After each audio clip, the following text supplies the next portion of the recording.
Good afternoon, everyone. Can I request everybody to put their phone on silent mode? Welcome to the Health Ministry's briefing on COVID-19 this afternoon. We have with us Shri Rajesh Bhushanji, Secretary Health and Family Welfare, and Dr. Bhargav, DG ICMR. Secretary Health will give us a brief on the latest update on COVID-19, followed by some remarks from Dr. Bhargav, and then we'll take some questions. Over to you, sir. Thank you. Namaskar.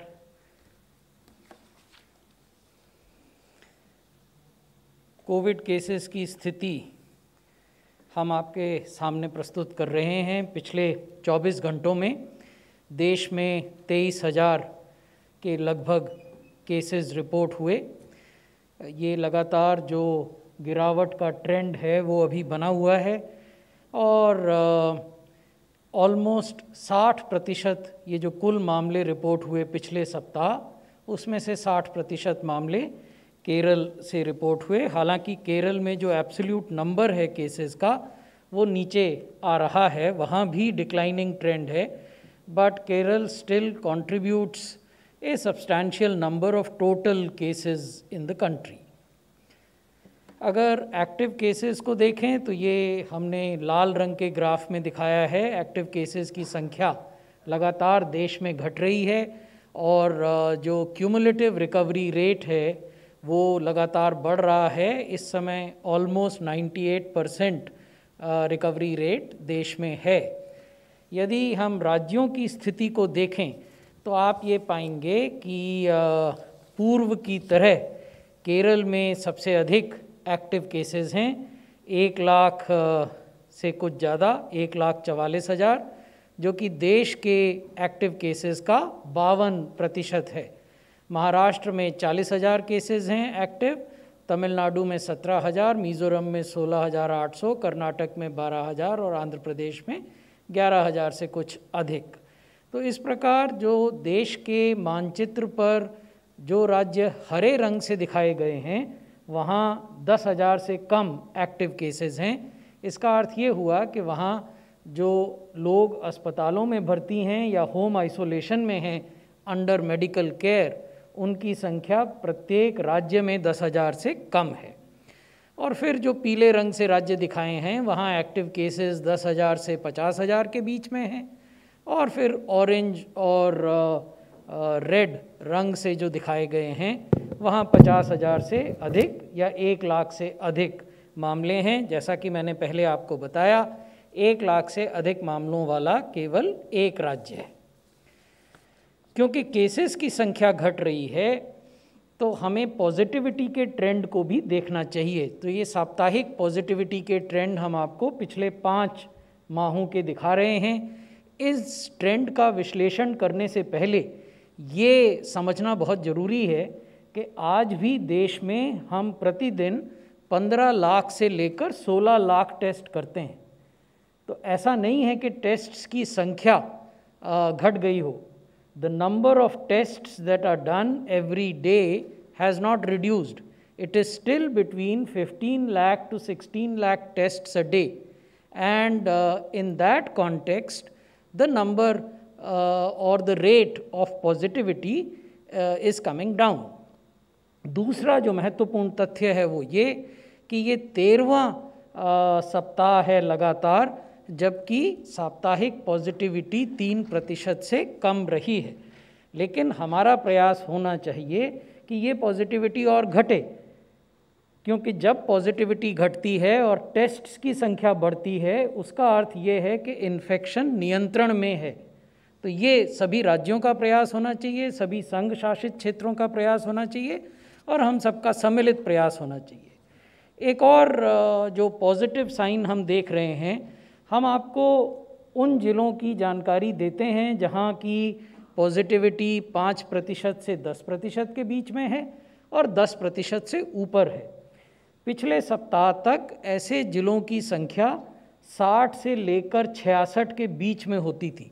The number of districts where positivity is more than 5% and more than 10% used to be between 60 to 66%, 60 to 66 in numbers.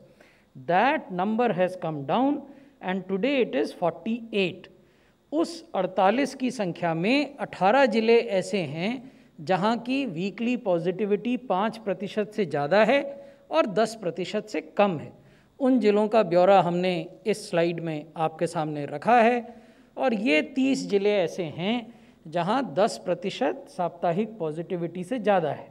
तो इसका अर्थ ये हुआ कि देश भर में कुल 48 जिले ऐसे हैं जिनको विशेष रूप से देखने की आवश्यकता है, वहाँ निगरानी रखने की आवश्यकता है, वहाँ जो कोविड अप्रोप्रिएट बिहेवियर है उस पर विशेष ध्यान देने की ज़रूरत है। ऐसा नहीं है कि बाकी जगह नहीं इस चीज़ों पे ध्यान देना, लेकिन क्योंकि इन जिलों में पॉजिटिविटी अपेक्षाकृत अधिक है इसलिए ज़रूरी है कि यहाँ विशेष सावधानी बरती जाए। अब हम वैक्सीनेशन की बात करेंगे। आज सुबह के आंकड़े मैं आपसे शेयर कर रहा हूँ। 88 करोड़ से ज़्यादा वैक्सीन डोजेज़ एडमिनिस्टर की जा चुकी हैं। हमारा ये मानना है कि आज देर रात तक हम 89 करोड़ डोजेज़ एडमिनिस्टर कर देंगे। इनमें से 64 करोड़ से ज़्यादा डोजेज़ पहली डोज़ हैं और 23.70 करोड़ दूसरी डोज़ हैं।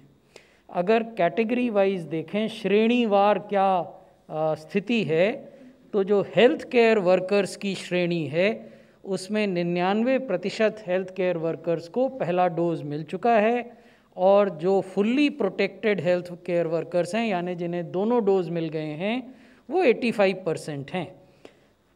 फ्रंट लाइन वर्कर्स को देखें तो 100% लोगों को पहला डोज मिला है और 82% फ्रंट लाइन वर्कर्स ऐसे हैं जिन्हें दोनों डोज प्राप्त हो गए हैं।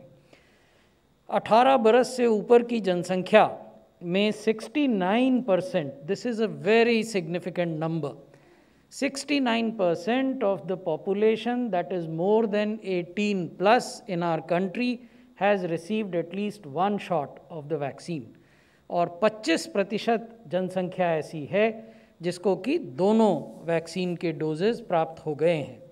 अब हम आपको राज्यों की स्थिति देश के नक्शे पे दिखाना चाहेंगे। तो 6 राज्य और संघ शासित क्षेत्र ऐसे हैं जिन्हें कि 100% जिन्होंने पहला डोज का कवरेज किया है। उसके बाद 10 राज्य और यूटीज़ ऐसे हैं जिन्होंने कि पहला डोज 80% से अधिक लोगों को दिया है। 15 राज्य और यूटीज़ ऐसे हैं जिन्होंने कि पहला डोज 60 से 80% लोगों के बीच में दिया है और 7 राज्य और यूटीज़ ऐसे हैं जिन्होंने अभी भी पहला डोज 60% से कम लोगों को दिया है। जो राष्ट्रीय औसत है, जैसा मैंने अभी आपको बताया, वो 69% है फर्स्ट डोज कवरेज का। ये हम पहले भी आपको दिखाते रहे हैं। ये वो राज्य और संघ शासित क्षेत्र हैं जहां 18 से अधिक की जनसंख्या को 100% लोगों को पहला डोज दिया जा चुका है। लक्षद्वीप, चंडीगढ़, गोवा, हिमाचल प्रदेश, अंडमान एंड निकोबार आइलैंड्स और सिक्किम। उसी प्रकार ऐसे राज्य और संघ शासित क्षेत्र जहां की 85% से ज़्यादा लोगों को पहला डोज दिया गया है 18 से अधिक आयु के लोगों को, उसमें दादरा और नगर हवेली, केरला, लद्दाख, उत्तराखंड, मध्य प्रदेश और गुजरात ये राज्य हैं। और कहाँ कितने प्रतिशत जनसंख्या को पहला डोज दिया गया वो भी हमने जानकारी आपके साथ साझा की है। Vaccination by gender and by locale, ये भी एक महत्वपूर्ण मुद्दा है जिस पर समय समय पर विमर्श होता है। जो हमारे कोविड टीकाकरण केंद्र शहरी क्षेत्रों में स्थित हैं वहाँ कुल टीकाकरण का 35% वहाँ हुआ है और जो कोविड टीकाकरण केंद्र ग्रामीण क्षेत्रों में हैं वहाँ कुल टीकाकरण का 64% हुआ है। यानी रूरल एरियाज़ में टीकाकरण का जो प्रतिशत है वो शहरी क्षेत्रों से अधिक है और वो हमारी जो जनसंख्या का बंटवारा है शहरों और ग्रामीण क्षेत्रों के बीच लगभग उसके अनुरूप भी है। उसी प्रकार अगर महिला और पुरुष बेनिफिशरीज़ को देखें तो 52% से कुछ अधिक टीकाकरण जो पुरुष बेनिफिशरीज़ हैं उनके लिए, और 47.9, इसको आप 48% मान सकते हैं, ये महिला बेनिफिशरीज़ के लिए है। अदर जेंडर का टीकाकरण का भी आंकड़ा हमने आपके साथ शेयर किया है। क्योंकि टीकाकरण की रफ्तार बढ़ रही है, टीकाकरण का कवरेज बढ़ रहा है, इसलिए आप देखेंगे कि प्रतिदिन जो औसत टीकाकरण होता है उसका नंबर भी बढ़ रहा है। मई महीने में हम लगभग 19 लाख टीके एक दिन में औसतन लगाते थे। सितंबर में अभी तक हमने एक दिन में 79 लाख टीके औसतन लगाए हैं, तो ये अपने आप में एक भारी वृद्धि है।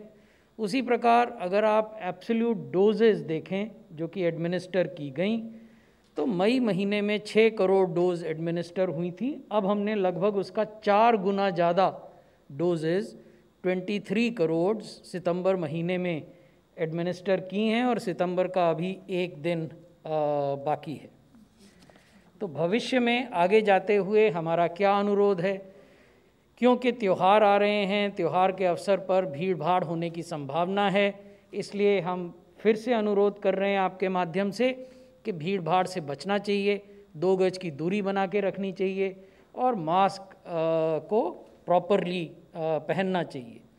हम ये भी कह रहे हैं कि त्यौहार समझदारी से मनाएं, क्योंकि यदि आप ही सुरक्षित नहीं हैं, आपके परिवार के सदस्य सुरक्षित नहीं हैं, तो फिर त्यौहार का औचित्य समाप्त हो जाता है। इसलिए त्यौहार ज़रूर मनाएं, लेकिन त्यौहार कोविड एप्रोप्रिएट तरीके से मनाएं, घर के भीतर मनाएं जहां तक संभव हो सके, और जो हम बार बार कहते हैं कि 2 गज की दूरी बना कर रखें, मास्क पहने, हाथ को या तो सैनिटाइज़र से या साबुन से का इस्तेमाल करके धोएं, तो ये सब काम भी करने चाहिए। हमने पिछली बार आपको बताया था कि स्वास्थ्य मंत्रालय ने सभी राज्यों के लिए एक एडवाइज़री जारी की है 21 सितंबर को। उसके बाद गृह मंत्रालय ने भी 28 सितंबर को एक एडवाइज़री जारी की है सभी राज्यों के लिए, जिसमें ये कहा गया है कि ऐसे इलाके जो कंटेनमेंट जोन के रूप में नोटिफाई किए गए हैं, या ऐसे ज़िले जहां 5% से ज़्यादा पॉजिटिविटी है, उनके आंकड़े हमने अभी आपके साथ साझा किए थे, वहां मास गैदरिंग अवॉइड किए जाने चाहिए। हमने ये भी कहा है कि पहले से अगर आप कोई आयोजन कर रहे हैं, कोई एग्जीबिशन कर रहे हैं, कोई और चीज़ें कर रहे हैं, तो उसके लिए एडवांस परमिशन की व्यवस्था होनी चाहिए, जिसमें कि कितने लोग वहाँ जुटेंगे ये संख्या पहले से बताई जानी चाहिए, और ये स्थानीय कॉन्टेक्स्ट पर आधारित हो सकती है, और ये विशेष रूप से ऐसे ज़िलों में किया जाना है जहाँ पॉजिटिविटी रेट 5% और उससे कम है। तो 5% से अधिक वाले ज़िलों में क्या करना है, ये भी हम परामर्श दे रहे हैं। 5% से कम पॉजिटिविटी वाले ज़िलों में क्या करना है, ये परामर्श भी हमने राज्यों के साथ शेयर किया है। हम ये भी कह रहे हैं कि जब भी राज्य सरकारें कोई रिलैक्सेशन देती हैं या कोई रिस्ट्रिक्शन लगाती हैं, तो ये एक डायनेमिक प्रक्रिया होनी चाहिए, और ये जो साप्ताहिक केस पॉजिटिविटी है, वीकली केस पॉजिटिविटी, उसके आधार पर ऐसे निर्णय लिए जाने चाहिए। हमारा ये भी अनुरोध है कि यदि कोई ट्रैवल अनावश्यक है तो वो आप न करें, और यथासंभव आप अपने परिवार और अपने मित्रों के साथ जो भी त्यौहार मनाना है उसको ऑनलाइन मनाएं, छोटे ग्रुप्स में मनाएं, कोविड अप्रोप्रिएट बिहेवियर का पालन करते हुए मनाएं। धन्यवाद। Doctor Bhargava. Thank you, sir. I think you have emphasized what I am going to emphasize further. Basically, 2 things: festivities and travel. So we know that festivities are on the horizon, and people are planning to travel linked with festivals or holidays. So increased population density in any area associated with travel increases the chances of infection to tourists, to local population, as well as travelers. So it will be prudent to avoid non-essential travel. So I emphasize prudent to avoid non-essential travel and observe festivity. Observe festivity, but at low key. So all festivities, please observe them, but at very low key, at least this year. So I will just stop this here and happy to answer questions. Floor is open for question. Okay, we can start with Runjhun.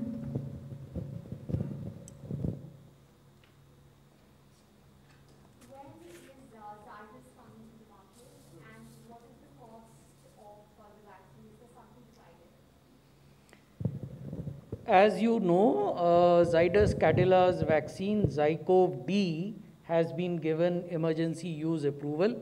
So in the short term, it won't come into the market, but it would come into the COVID vaccination program. None of the vaccines are in the market as yet because they are under emergency use authorization. As far as the price of the vaccine at which it will be procured is concerned, we are in conversation with the manufacturers. Since this is a 3-dose vaccine and since it comes with a needle-less delivery system, so it would have a differential pricing than the existing vaccines which are being used in the COVID vaccination program. When is it expected to come in the immunization program? Very shortly. Is there a date that you could give us or a timeline? I would have eagerly given it to you if there was a date, but what I can tell you at this point in time is that it will be introduced very shortly. Number 126, please. Sir 2 दिन बाद 2 अक्टूबर है, तो 2 अक्टूबर को लेकर कुछ vaccination या कुछ केंद्र सरकार की तरफ से योजना है कि ज़्यादा से ज़्यादा लोगों को वैक्सीन दी जाए या अवेयरनेस प्रोग्राम किया जाए? वैक्सीनेशन का कार्यक्रम 16 जनवरी से हमारे देश में प्रारंभ हुआ था और हमने ये कहा था जो राष्ट्रीय कोविड वैक्सीनेशन कार्यक्रम का डॉक्यूमेंट है और पॉलिसी का डॉक्यूमेंट है कि सरकार का उद्देश्य है कि कम से कम समय में सेफ तरीके से देश की एडल्ट जनसंख्या को वैक्सीन दी जा सके। यही हमारा उद्देश्य रहा है।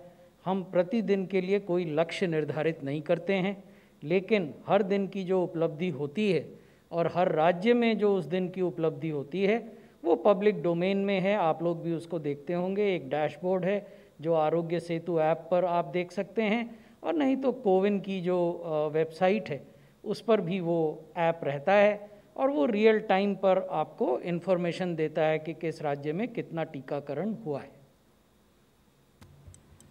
Number 18.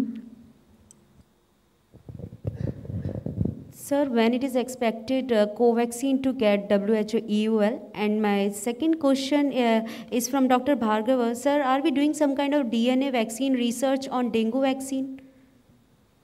So first, Bhargav Saab can answer the dengue question. See, dengue vaccine,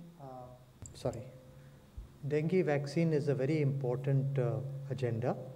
We are looking at it very carefully. There are certain dengue strains which have been licensed to several companies in India. We are working very closely with them to do the trials. Many of these companies have done their phase 1 trial outside of the country. We are planning to do the more rigorous trials very soon with these dengue vaccines. In terms of the Covaxin clearance, we know that scientific data, public health considerations, and international health requirements are all considered, on which the clearance is given by WHO. All these have been provided, and these are being looked at, and they will be decided by the World Health Organization accordingly. Would you like to add? No, you have already answered the question. 106. Sir, India did the 2.5 crore record vaccinations on the Prime Minister's birthday. But it seems in some states, dead people were given the vaccine, in some others, pending data entry added to the numbers. Did the Health Ministry look into these allegations, and what was the outcome? I would be a bit more specific. Your question was generic. The allegation of delayed data entry was made in respect of Bihar. We got it checked and we found it to be absolutely baseless. Bihar, on an average, inoculates 3 to 5 lakh people a day. To expect that you would inoculate 5 lakh people a day, but will not give them digital certificate, they will not receive SMS, you will not upload that data, would be something totally unrealistic. So we got it checked in detail and we found that this report was absolutely baseless.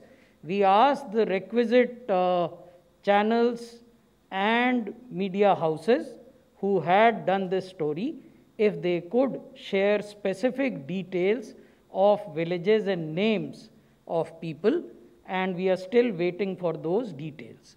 As far as dead people are concerned, that was an instance in the case of Madhya Pradesh, and we found that the registration was done when the person was alive and on the date when the person was supposed to come for vaccination. Unfortunately, the person died, and there was an inadvertent error by the vaccinator in pressing the button in front of that name. So therefore, that error happened, which has subsequently been corrected.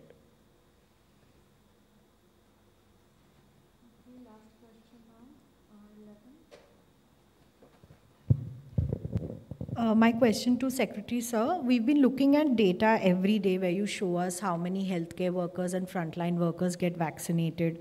We're still looking at 99% healthcare workers first dose and 85% second dose. So what do you think is the problem? Because healthcare workers were prioritized first in the entire country when the pandemic broke out.